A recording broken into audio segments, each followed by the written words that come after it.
Hello everyone, and welcome to another episode of Daily Gwei Refuel, where I recap the latest news in the Ethereum ecosystem. I'm your host, Anthony Sassano, and today's the 23rd of June, 2023. Right, everyone, let's get into it. So just a quick correction on yesterday's episode. I said that I was going to be doing a weekly roll-up with Ryan this week. It's actually with David this week. The ones with Ryan, two of them are going to be in July. So this week, David in July for 2 weeks, Ryan. And it was actually quite funny because after I recorded yesterday's refuel, I joined the Zoom call and David was there and I'm like, what? Did I mix up here? And then it was obviously too late to go back and edit the refuel because I was recording the roll up and then the refuel went out, as I was recording the roll up pretty much. But yeah, just a funny little story there. It was just a little bit of a surprise for me. But yeah, anyway, I'll be recording with Ryan in July, but the weekly roll up I think should be out by the time you guys listen to this or watch this. So hopefully you enjoy that with David there. Anyway, moving on. So Tim Taiko put out another wrapping up of the latest Ethereum AllCoreDevs call here, his Twitter thread that he usually puts out, which of course I'll link in the YouTube description below for you guys to go through. But Andrew here has given us a really nice screenshot or a screenshot of a really nice summary that Tim Taiko put together over this. So the too long didn't watch or didn't read was that the execution layer testing team gave an overview of some spec test repos. That some Denkun updates included just more technical stuff around 4844 and some other EIPs.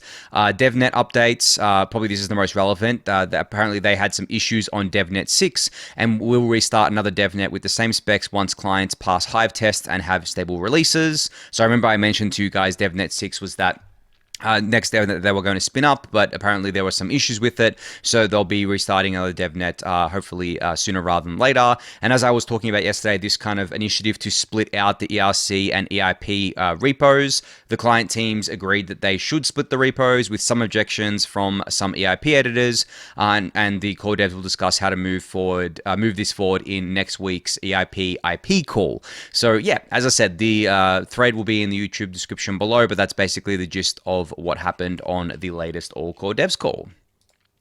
All right, so I have been talking about this a little bit recently about how the execution layer client diversity has been improving pretty substantially over the last few months at least. And well, I checked last night on clientdiversity.org and Geth is now under 50% share of execution layer clients. You can see here it's at 49.4%. Now, this data here is not 100% accurate, as I have mentioned before. No data that tracks nodes and clients is ever going to be 100% accurate, but I remember saying that as long as the trend is going where we want it to go, whether it's up or down, right? Obviously, we want the majority clients to come down. We want the minority clients to go up. I think you can get a signal from the trend. And the signal that we have here is that Geth dominance has been coming down. Obviously, Nethermind has been the standout in terms of adoption overall, and they've grown their market share quite substantially over the last year, but Besu and Aragon are also there as well. Now, in terms of looking at historical data, Alexei here put out a nice kind of graphic that goes back to June of 2022, so about 18 months ago, and you can see how the execution layer has changed over time. Now, this still shows Geth at, I think, what, 60-something percent, 66% or something like that, as of, I guess, like maybe the beginning of June or something. But yeah, as I said, like different data sources are going to have different kind of ways of showing this data, but I think just the overall trend is what we want to be looking at, right? So the overall trend, you can see Geth in kind of a purple color here has been down, whereas the overall trend of other clients, especially Nethermind, has been up. And you can see that Geth dominance was at about, 82, 83% 18 months ago. And now it's down to, according to this chart, around 65%, but definitely, according to other ones, it's even below that. But as I said, the trend is what matters here. And we did recently have another client, just a few days ago, go live, Reth, right? The Rust Ethereum client. That is currently not showing, I believe, on client diversity as its own thing here on clientdiversity.org, but I believe that there are, according to Ethernodes, 9 Reth nodes so far. So obviously, it just came out, so we can't expect there to be many more than that. And as I said, I have a weekend project to spin up one myself, so hopefully I can join the fray there. But yeah, I don't really expect Geth dominance to go back up to 80-90% really ever again. It doesn't have any reason to, because the other clients, especially Nethermind and Besu, have gotten so much better over the last 18 months that there's no reason just to default use Geth anymore. And obviously we have Reth now as well, which, as I showed the other day, I mean, it's still in alpha release right now, but I did show the other day that Reth's sync time is really good, and it is beating Aragon for archive node sync. There. So yeah, just really great to see that the execution layer clients have come such a long way. I remember saying to you guys the reason why the execution layer clients were lagging behind the consensus layer ones was because the history of, I guess, the execution layer clients, or where really they were just known as clients before the merge and before the beacon chain went live, they were just known as the normal Ethereum clients, was kind of rocky. We had really two main ones for a long time, Geth and Parity Ethereum, but then Parity basically abandoned that client, and then it was adopted by, or I guess like forked by, or taken over, I should say, by Gnosis. It became Open Ethereum, and then eventually, I mean, I guess Aragon is a spiritual successor in the end there to Parity, but that's why Geth dominance went up to like 90+% at one point, because there just wasn't a really healthy, diversity of clients to choose from. I think there was like Ethereum J or something like that, but I think that's since been deprecated, or he's not really worked on that much, but I think that was built in Java. But I believe Besu is also in Java from memory. So yeah, maybe Ethereum J became Besu, but it's been hard to kind of tackle it. But that's, the execution layer or execution clients have had a rocky history, whereas consensus clients have not.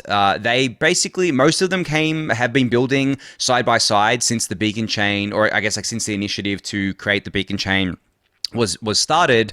I know Prism and Lighthouse were the leaders. They were the biggest ones, but Nimbus and Taiko have been around, and even Lodestar have been around for nearly as long as them. And they all got built kind of side by side during those kind of few years there that they were being built there. So it was much easier for people to pick a client from that because you could rely on those clients. But execution layer seems to be pretty much on par now with the consensus layer clients, which is great to see. So yeah, if you're still running Geth, do consider switching over to one of the other clients, and you can obviously see them on clientdiversity.org here. All right, Jasper from the Rocket Pool community has a really great tweet thread out today. It's about 21 tweets, I believe, but well worth the read. So, of course, this tweet thread is about Rocket Pool and about the 5 upgrades that will scale Rocket Pool into the millions of ETH staked. Now, some of these upgrades are coming soon, some of them are coming later, but they're all these upgrades that Jasper thinks will be able to scale Rocket Pool into the millions of ETH staked. And I've actually been keeping a close eye on Rocket Pool's market share. I believe it's up to 2.91%, so growing nicely, growing really steadily there. But of course, Rocket Pool has some inherent limitations, such as capital inefficiency compared to some other solutions out there. But in this thread, Jasper details the upgrades that are coming in order to make it so that these inefficiencies not go away completely, but they don't impact the scalability of Rocket Pool as much as they kind of have here. So these 5 upgrades are named Gigapools, DVT and L2s, or node operators or node set here, inflation change, which has got to do with ODAO rewards, wallet integrations, and forced exits. So you can read this thread for a full breakdown of what each of these things are here. But what I haven't mentioned before, and actually what's quite relevant, is this inflation change. Now, this is basically a major shakeup in how the ODAO is rewarded. Now, you guys know I'm part of the ODAO, and I have been donating my rewards to the Protocol Guild. But I think the Rocket Pool community, what they see of the ODAO, they basically, what they wanted was a charter of the ODAO's responsibilities. They wanted that to be written out and defined, which it has been. And they also wanted the amount of RPL going to the ODAO to be greatly reduced. And it has. In the current proposal, I don't remember the numbers off the top of my head, but you can see here, Jasper has linked it. The ODAO rewards would come down pretty substantially. I believe they would be a fraction of what they are now. I mean, I don't really pay attention to the dollar value of it because, as I said, I donate all my RPL. But I believe right now I'm getting like 600 RPL a month or something like that, and that would be each ODAO member getting that. And I think that's going to be reduced. I don't remember the exact numbers here. It is in this. I'm just trying to find it in the thread here. Yeah, no, it is in this thread here. The details around this, but I believe that it would be substantially reduced there. And obviously, it being reduced means that RPL is going elsewhere, and it's going to be going to the PDAO, which is basically the development and incentive, I guess, DAO of Rocket Pool, so that RPL could be used to incentivize things like RETH liquidity, right? Instead of going to ODAO members, which I think is probably a better use of the funds, to be honest, because look, I'm not against the ODAO being paid for their work, especially being paid nicely for their work, because they're very important, right? The ODAO is definitely a critical piece of Rocket Pool, but the end goal is to phase it out. But at the same time, I think that there's obviously certain limits to it, right? Like at one point, I mean, not now, but at one point, it was around 50 grand a month to these different members for basically running, these ODAO nodes, or I guess like running the smart node software, running it on a machine that could do something like tree gen and make sure that they could keep up with all the other duties that they have to do, like submitting like Oracle prices and stuff like that. But really, most of the time, you didn't really have to do anything. It was just automated. Like for me, the biggest thing I had to do was make sure that my hardware was up to scratch in order to basically do the tree gen. But other than that, I just had to make sure that my Ethereum address that is tied to my Rocket Pool node is funded with ETH so that it can actually do its duties. Now, that is a pretty big expense. It's not a small expense, but it's definitely not 50K a month. It's nowhere near that. I don't know exactly how much it is because I haven't calculated it, but in terms of like dollar amount, maybe it's like $1,000 a month. I don't even think it's that, actually. It might be less than that. I don't actually know off the top of my head because I haven't done the calculation, but let's say it's like 500 to $1,000 a month. I know that's a big range, but just to illustrate that 50K a month obviously is covering that and more. And I believe the last time I looked at the numbers, the ODAO rewards in USD would drop to like 5 or 6K a month or something like that. And again, this is just numbers that I'm rattling off here, but I think that's actually fine. It covers the costs. It still provides an incentive for the members to be honest and obviously to keep things updated and to make sure that they're being good stewards of the protocol. But yeah, there has been a long discussion about this and a big discussion within the Rocket Pool community, and you can actually find that in the Rocket Pool Discord. But that's one of the big upgrades that Jasper is talking about here, is that inflation change, where that RPL, instead of going to the ODAO, can go to incentivizing RETH liquidity and things like that. And just to put some more numbers on this, if I know it's not 50K a month right now, because obviously the RPL price has gone down, but there's about, I don't know exactly how many ODAO members there are right now. I lost track, but I think there's like 20 maybe ODAO members. I don't know exactly. I lost track because they added more, and I've kind of forgotten. I always get mixed up between ODAO members and Lido node operators. For some reason, my brain just mixes them up. But let's just say there were 20, just for numbers' sake here. Well, 20 times 50K a month is $1 million.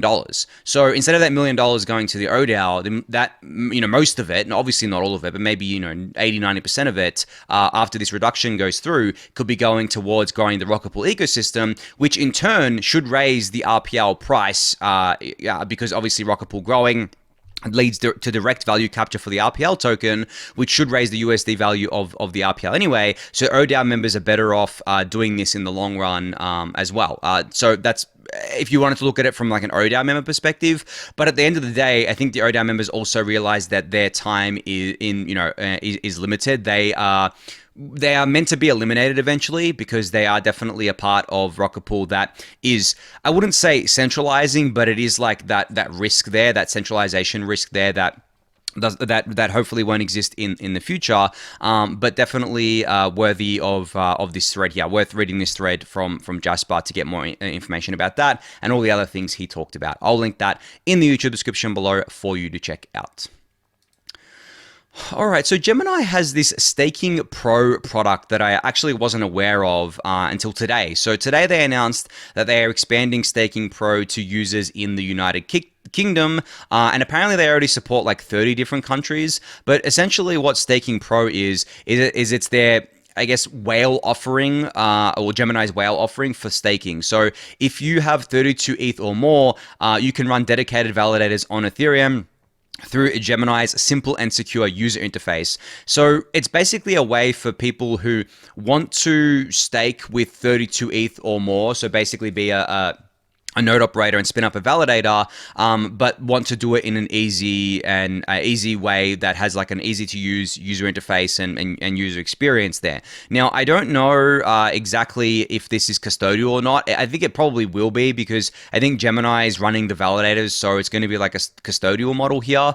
And you have to obviously have a Gemini account to get involved with this and do the KYC and everything. So it's definitely not akin to solo staking, but I think it's cool that there are companies like Gemini offering something different in the staking space. Because with Coinbase, I don't know what it's like for their institutional clients, but for retail clients, you can't do this as far as I know. They don't offer this product. It's basically you have like 10, 100 ETH, whatever it is, 32 ETH or more. You just go through the normal staking process.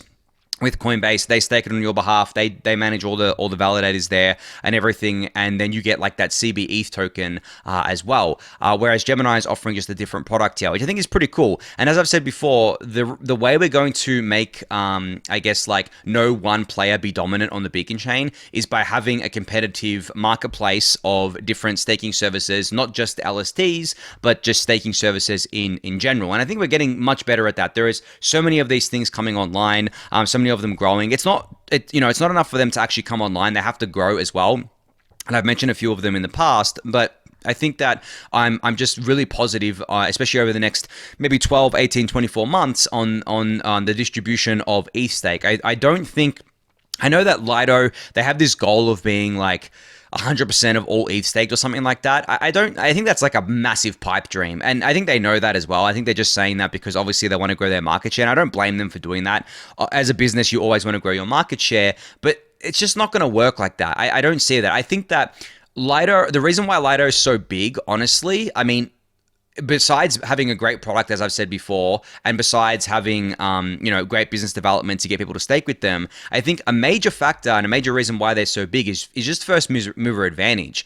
And I think this is a hard truth for a lot of people, not just with Lido, but with a lot of different things in crypto and outside of crypto, is where first mover advantage is pretty big. It's pretty substantial, and it's pretty hard to break it. And you can see that play across basically everything within crypto and also outside of crypto, but at the same time, it can be broken. It can be broken through through not brute force, but basically through chipping at its armor. So you can imagine, I'm not going to pick on Lido here, but you can imagine like the market leader having, and that had first mover advantage, having this massive shield in front of it, right? And it seems impenetrable, but over time, as more and more people kind of like pick and prod at it, it weakens, right? It gets weaker and weaker and weaker over time until eventually it shatters, and that market lead is gone, basically. So yeah, it's not going to happen overnight, especially not for ETH staking, where there is fundamental limits put in place with the deposit withdrawal queue to change things, but I do think it's going to happen over time. So kudos to Gemini for launching this.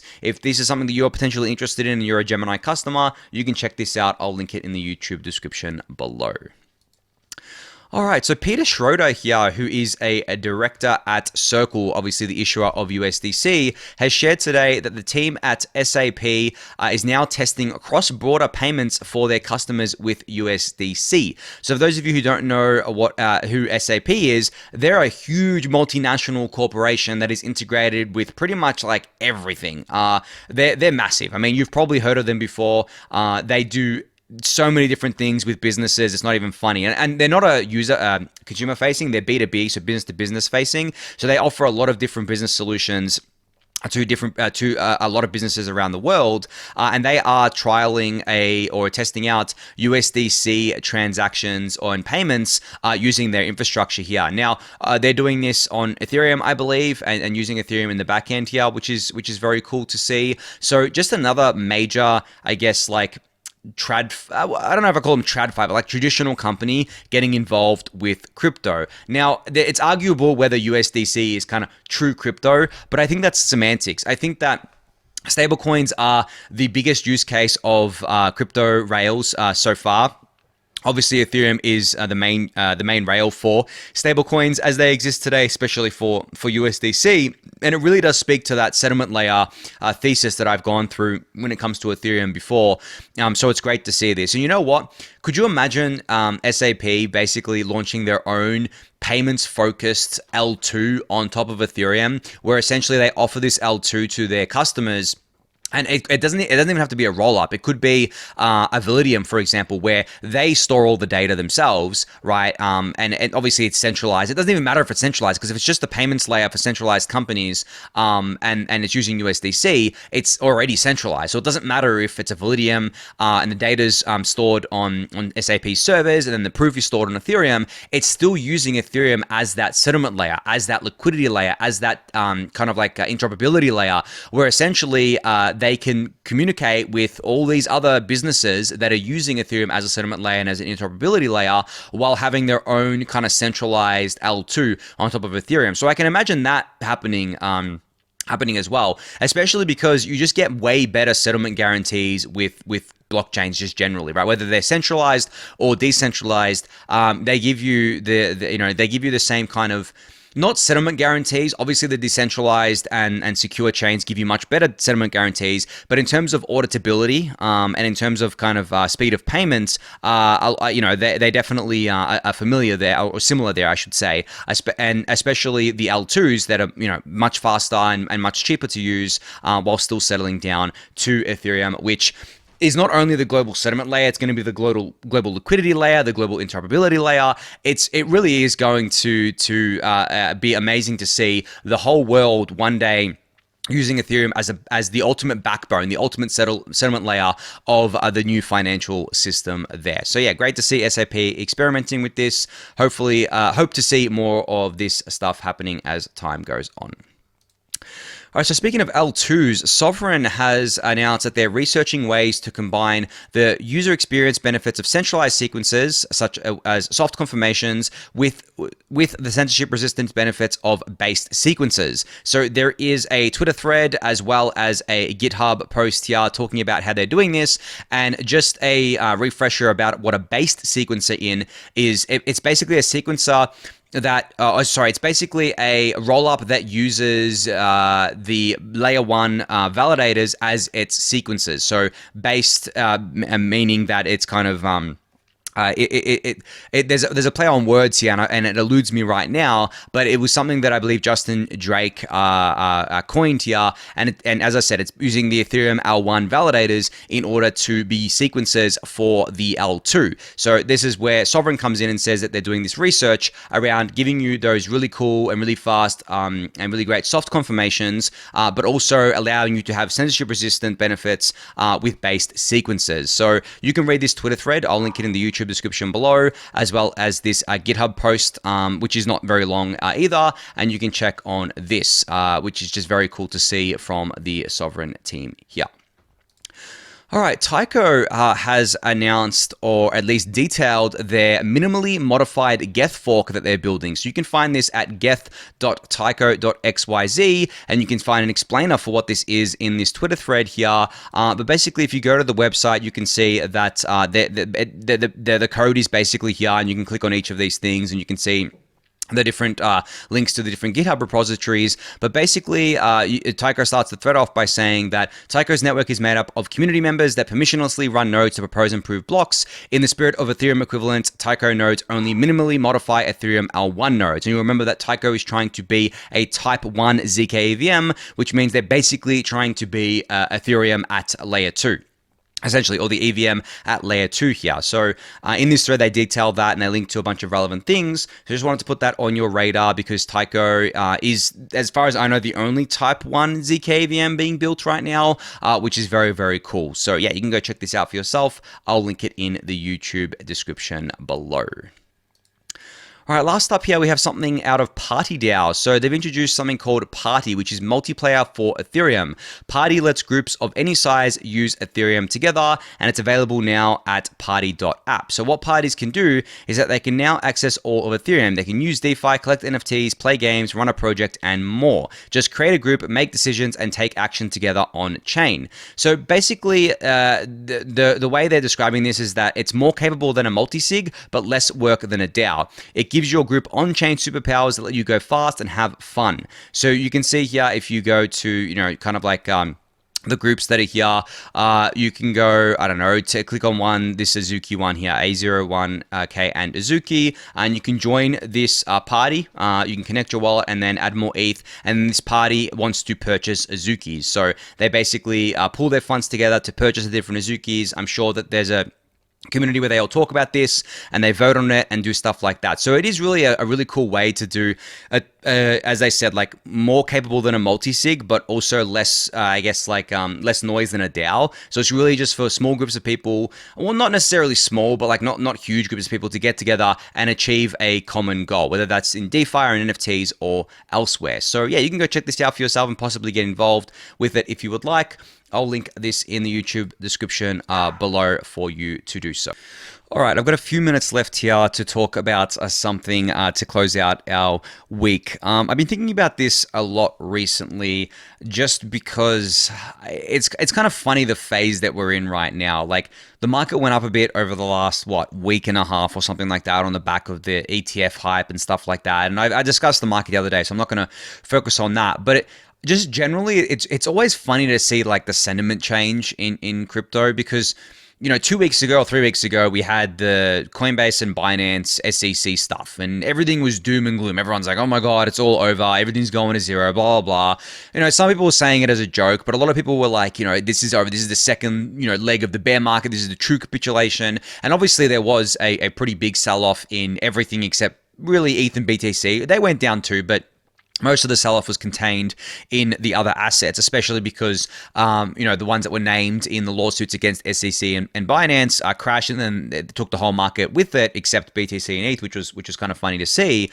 But generally, the sentiment then was just trash, and now the sentiment is like euphoric. So, what my point here is that, as usual, like you shouldn't really be looking at crypto Twitter or anywhere online for sentiment or for any kind of real signal. I think the real signal comes from being in this ecosystem for a long time, right? Years, and being able to differentiate between what is real and what is just short-term kind of bullshit. Now, in saying that, I do think that the ETF stuff, these TradFi institutions getting involved with crypto, all that kind of stuff is a wind change. And I actually spoke about this with David on the roll-up. You'll hear me talk about it there if you listen to that. But there's been a substantial kind of change in the wind, right? In the direction of the ecosystem in terms of its view outside of crypto. Because before, like just 3 weeks ago or 2 weeks ago, a lot of people outside of crypto, especially the politicians and the regulators, were coming down hard on us. But over the past week and a half, it feels like all of a sudden all these TradFi institutions are like, no, crypto's here to stay. Powell even made positive comments on it. The SEC hasn't made any moves over the last couple of weeks or any big moves. That's not to say they won't, but I'm curious to see if they will at this point. And sentiment has obviously reflected that. So there are times when sentiment reflects the reality, which I think that's one of these times now. I think that in 12 months, we're going to be looking back at this and being like, wow, okay, that was where things changed. That's where things actually got positive again. And that's where maybe, the early inklings of the bull market started, right? Where there was kind of that shift in mindset there. But there's been a lot of these things, right, over the last, 18 months during the bear and crab markets where people thought, okay, the wind's changed now. Okay, it's positive now. And then they just get kind of, I guess, scammed by the sentiment, so to speak, right? So I think that it's always good to keep that in mind. It's always good to take this as a learning experience as well, because as I've said plenty of times on the Refuel, you can't be taught this stuff. You can't be taught how to be a long-term thinker, a long-term investor. You can't be taught wisdom. There's a difference, obviously, between knowledge and wisdom wisdom comes from experience. And just by definition, you cannot teach that. So this is when you pay attention, you soak it all up, you kind of make sure that you actually understand what's happening, and then that becomes your wisdom, that becomes your experience that you can lean on for future cycles. And this is why very rarely does a first cycler ever actually play the game right. It's usually the second or third. And for me, it was like my third cycle where I actually made money from crypto, if we're talking about the investing side of things. Whereas some people, maybe they do it in their fourth cycle, their second cycle, but vast majority of people, I would say 90 something percent of people do not make it on their first cycle. And by make it, I mean like make a substantial amount of money, right? And keep it as well, because a lot of people end up losing it too. And that's because you need to get that experience. You need to acquire that wisdom, and that cannot be taught. It doesn't matter how many times I tell someone to do something or not something. I've told some people before, not necessarily, what to invest in, when to sell and buy, but I've said, this is the way I play these things. This is how it happens. And most of the people that I've told this to, they kind of get very disinterested very quickly, because especially in my real life, people ask me, what do you do? And I'm like, okay, I'll do this crypto thing, blah, blah, blah. I work for myself, whatever. And then they're like, oh, that's obviously really interesting. What did you do? And I'm like, okay, well, what I did was I started investing in crypto in 2013. I blew myself up in 2014. I lost most of the money that I put in. Then I left crypto. And then I came back in 2017. And all those lessons that I had learned in 2013 and 14, I applied again. And I just started investing for the long term slowly. I didn't trade. And then I got involved with the ecosystem. I, started landing advisorships. I started doing a lot of educating. I started doing angel investing. And 10 years later, I am in the position that I am now. And then they look at me and they're like, oh, like they don't say anything, but the look on their face is like, wow, okay, that sounds really hard. It's like, yeah, of course it's fucking hard. It's not easy. Like, who said it was easy? Just because you see on the news that some dude got, made $1 million overnight or something like that. It's just the mainstream media just looking for clicks, right? The reality of the situation is that investing is freaking hard, right? It's really hard. And not just investing, but just like working towards anything in general requires hard work. It requires sacrifice. It requires a long-term mindset.